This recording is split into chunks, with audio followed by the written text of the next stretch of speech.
I dag der vil jeg vise jer en super nem og virkelig lækker sund opskrift på hjemmelavet risalamande. Det tager egentlig kun 2 minutter at lave, så det bliver ikke meget nemmere.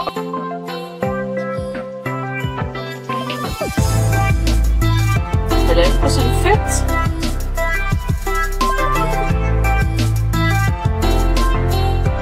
Det er altså super nemt at lave, og jeg skal vise jer nu, at man kan lave det på under 2 minutter.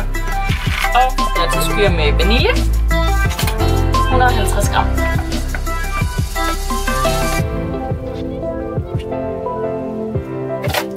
Hytteosten.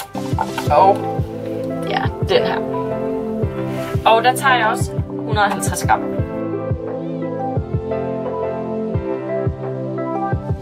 Så skal vi have lidt sødmiddel.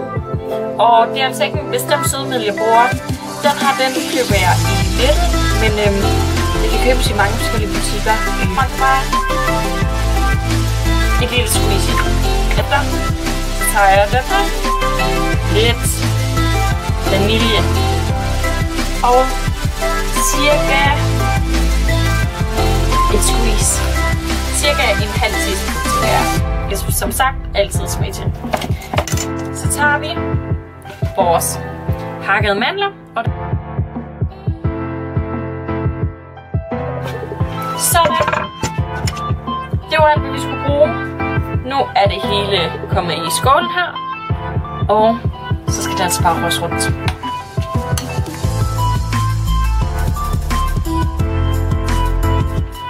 skal vi selvfølgelig lige smage til.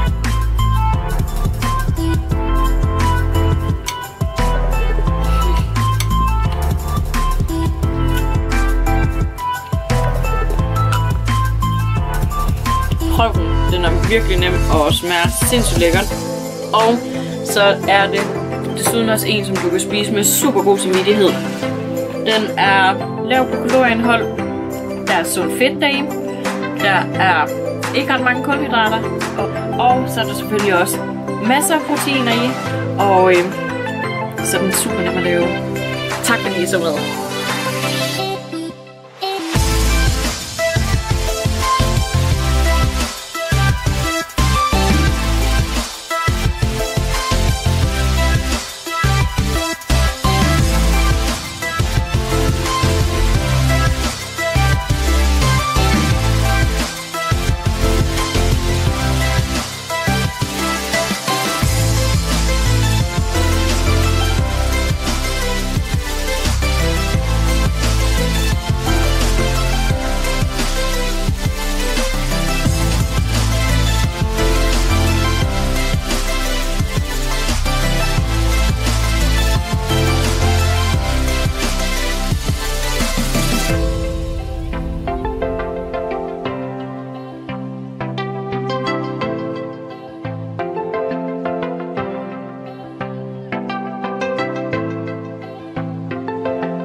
nicht halten.